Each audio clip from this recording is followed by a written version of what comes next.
인간의 두뇌. 이것의 완전한 잠재력은 아직 밝혀지지 않았지만 보편적인 몇 가지 이론들은 있죠. 하지만 기존 이론을 흔들 수도 있는 가설도 있는데 그건 바로 영감은 두뇌에서 오는 게 아니라는 겁니다. 오른쪽 뇌가 창의적인 사고를 한다고 배운 우리에게는 커다란 반전이 될 수도 있는데 이들이 말하는 창의적인 사고와 영감은 전혀 다른 개념인 것 같습니다.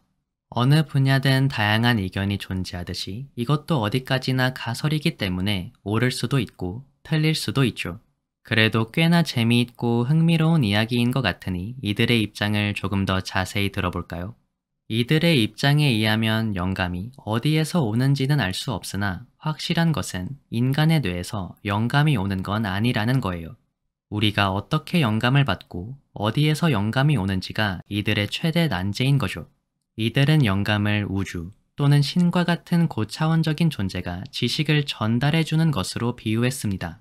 니콜라 테슬라도 비슷한 말을 한 적이 있는데 그가 80대 노인이 되었을 무렵 굉장히 충격적인 고백을 했다고 전해지죠.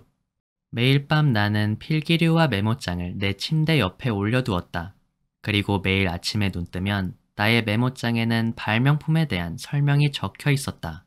누군가가 내 방에 들어와서는 밤마다 발명품에 대한 설명을 적고 간 것이다. 그러면 나는 연구실로 향하여 메모장에 적혀 있는 것을 그대로 따라했다. 나의 발명품들은 이렇게 만들어진 것이다. 니콜라 테슬라의 고백을 두고 그가 외계인과 교류했다는 음모론을 펼치는 사람들도 있는데 그의 고백은 그런 음모론보다는 그가 자각몽을 꿨다는 근거로 더 인용되고 있죠.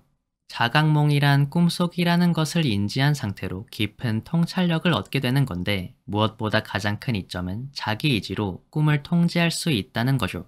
그의 고백에 의하면 니콜라 테슬라는 상당히 많은 부분을 자신의 자각몽에서 영감을 받았다는 겁니다.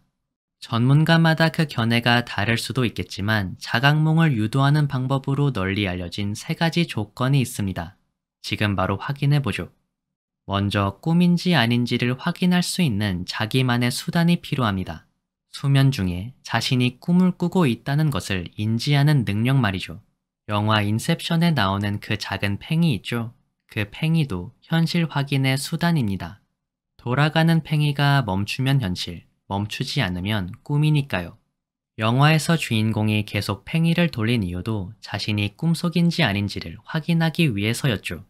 주의할 점은 현실 확인은 일상 중에 수시로 해줘야 된다는 겁니다.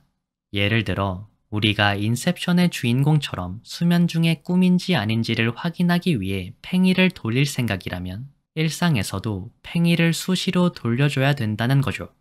왜냐하면 일상에서 습관적으로 팽이를 돌려줘야 꿈속에서도 돌릴 가능성이 높아지기 때문이에요. 현실 확인 수단은 개인별로 다르겠지만 그게 뭐가 됐든 자신이 꿈을 꾸고 있다는 것을 인지할 수만 있으면 됩니다. 그 다음은 자신이 꾸고 싶은 꿈을 일상에서 리허설 또는 시각화하는 거예요. 그와 동시에 나는 꿈을 꿀 때마다 내가 꿈꾸고 있다는 것을 인지한다. 이런 주문을 외우는 거죠. 현실 확인을 반복하며 자신이 꾸고 싶은 꿈을 시각화하는 겁니다. 그리고 꿈을 시각화하며 꿈을 꿀 때마다 그것이 꿈이라는 것을 인지하겠다는 말을 되뇌는 거죠.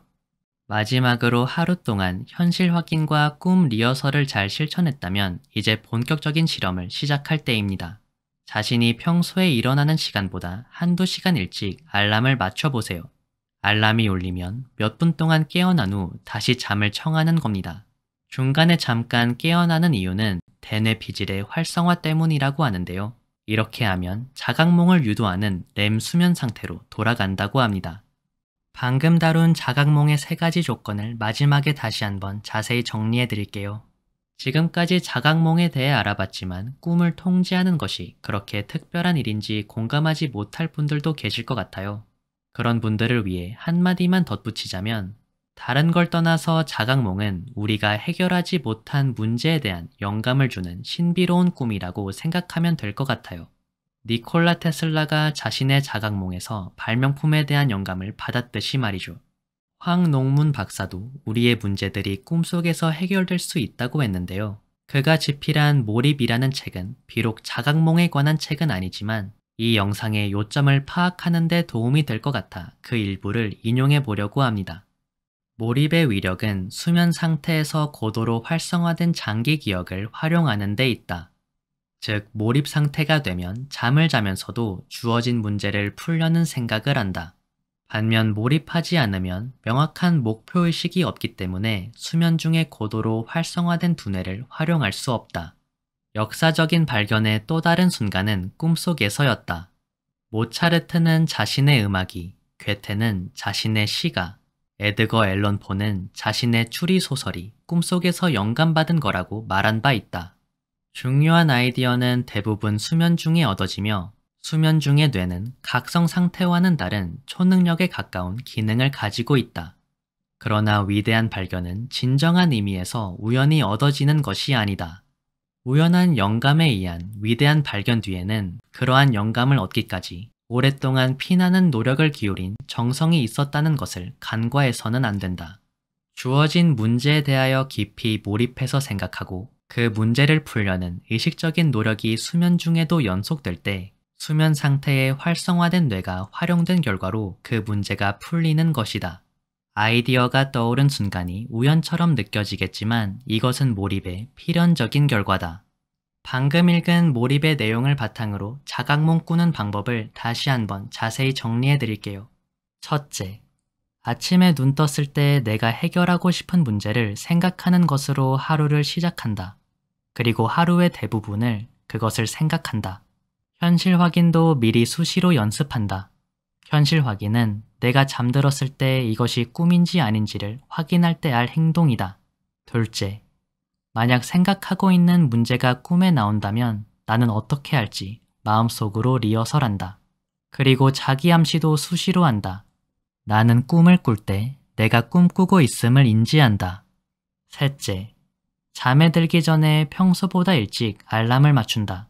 그러면 약 5시간을 자게 된다. 알람이 울리면 약 30분 동안 깨어 있어라. 그리고 30분 뒤에 다시 잠에 들어라.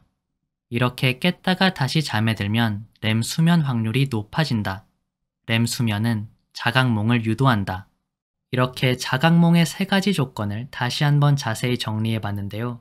다시 한번 강조하지만 이것은 전문가들마다 의견이 다를 수도 있으며 자각몽을 깊게 경험하고 싶으신 분들은 꼭 전문가의 도움을 받으시길 바랍니다. 영상에 소개된 방법이 아무리 대중적일지라도 이렇게 한다고 해서 모두가 자각몽을 꾸지는 못할 겁니다. 하지만 자각몽을 꾸지는 못하더라도 한 가지 확실한 것은 우리가 잠을 잘 때 모든 문제가 해결된다는 거예요. 비틀즈의 폴 맥카트니는 명곡 예스터데이를 꿈속에서 작곡했다고 하고 영화 타이타닉, 터미네이터를 제작한 제임스 카메론 감독도 아바타의 영감을 꿈속에서 얻었다고 합니다. 우리의 뇌가 정말 꿈속에서 초능력을 발휘하는 걸까요? 아니면 정말 우주의 고차원적인 존재가 인간의 꿈을 통해 신의 지식을 나누어 주는 걸까요?